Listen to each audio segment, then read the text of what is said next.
बदली हुई सास उमा आज सुबह से ही बड़ी तेजी से अपना काम निपटा रही थी। उसके पीछे की वजह भी काफ़ी ख़ास थी। उसको पूरे 3 साल बाद अपने मायके जाने का मौका जो मिला था। काम करते वक्त वो काफ़ी रिलैक्स थी क्योंकि सासू माँ ने उससे कहा था कि कुछ दिनों तक दीपा जो कि उसकी ननद थी नहीं आने वाली है।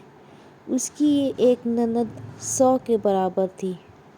उमा शादी करके जब घर आई थी तब दीपा को अपनी बहन की तरह प्यार करती थी क्योंकि उसे खुद की कोई बहन नहीं थी। लेकिन कुछ ही हफ्तों में ही उसे ये पता चल गया था उसकी ननद किसी जेलर से कम नहीं है। हालांकि दीपा का ब्याह हो चुका था लेकिन उसे अपने ससुराल वालों की किसी भी प्रकार की चिंता नहीं थी। उसे जब जी करता था वह अपने मायके चली आती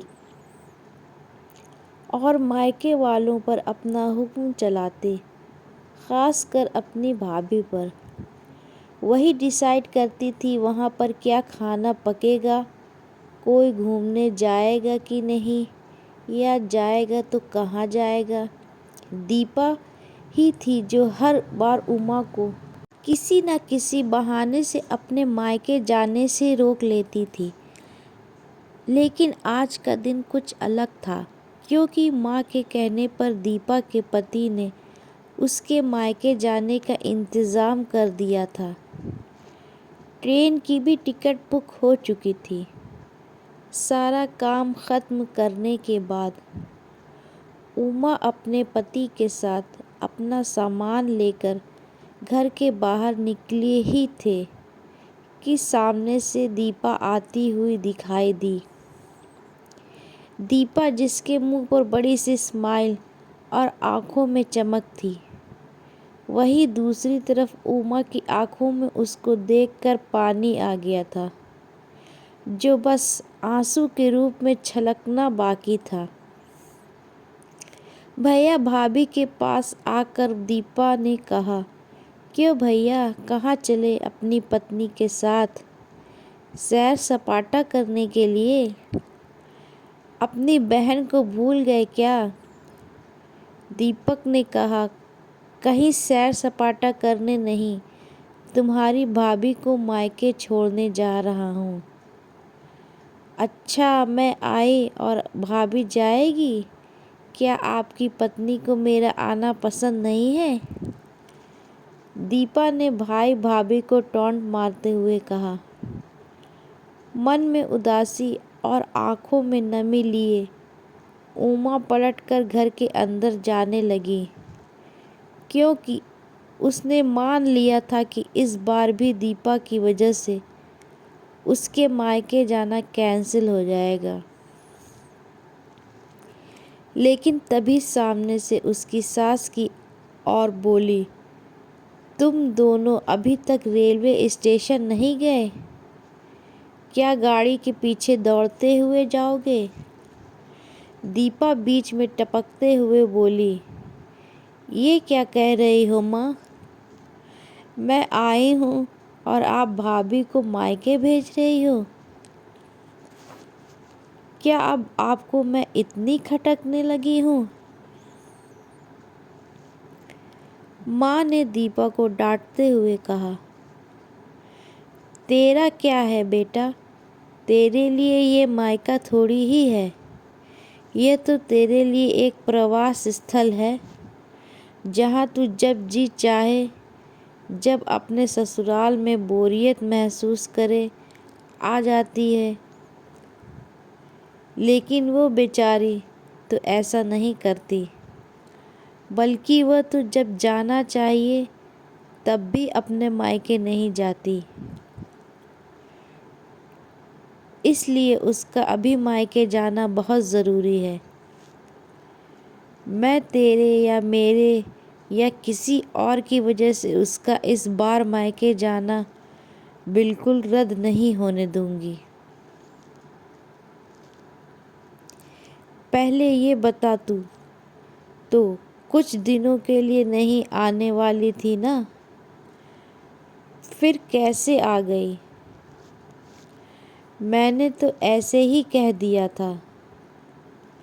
मैं देखना चाहती थी कि मेरे न आने से भैया खुश होता है कि मुझे बुलाता है। दीपा ने कहा, हाँ हाँ, क्यों नहीं, कोई बुलाए या ना बुलाए, पर्यटन स्थल तो हर कोई जा सकता है। अब की बार मेरी बहू को उसके पर्यटन स्थल पर, यानी कि उसके मायके जाने दें।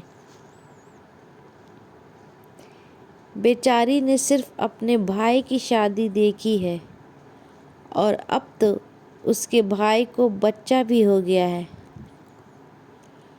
उसका मुंह तक नहीं देखा उसने। उसे भी अपने हिस्से का सुख भोगने दे। माँ ने दीपा को फटकारते हुए और उमा की साइड लेते हुए कहा।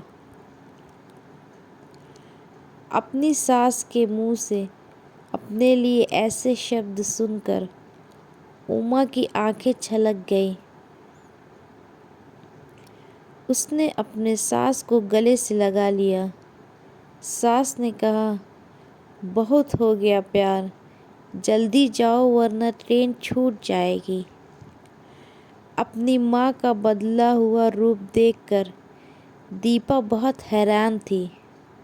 उसे यकीन नहीं हो रहा था कि ये वही माँ है जो उसका हर कहा मानती थी और हमेशा उसका पक्ष लेती थी, चाहे बहू सही हो या गलत।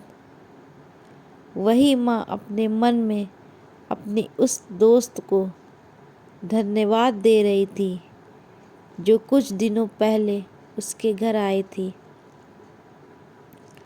और कुछ दिन रही थी और जाते जाते उसकी आंखें खोल गई थी। सहेली ने उन्हें बताया था कि वह अपनी बेटी का मुंह छोड़ दे वरना अपने बहू और बेटे के मन में अपनी इज्जत खो देगी। बिना सोचे समझे, बिना अच्छे बुरे का विचार किए हर फैसला सिर्फ अपनी बेटी के हिसाब से लेना सही नहीं है। रेलवे स्टेशन पर ट्रेन के डिब्बे में बैठी उमा के चेहरे पर एक बहुत प्यारी मुस्कान थी, जिसे देखकर दीपक को महसूस हुआ कि ये वो प्यारी मुस्कान है जिसे उसने 3 सालों से देखी नहीं थी। सच ही तो है, मायका महिलाओं के लिए पर्यटन स्थल ही तो होता है जहां वह अपने ससुराल की सारी चिंताएं, टेंशन भूलकर कुछ देर आराम से रह सकती हैं।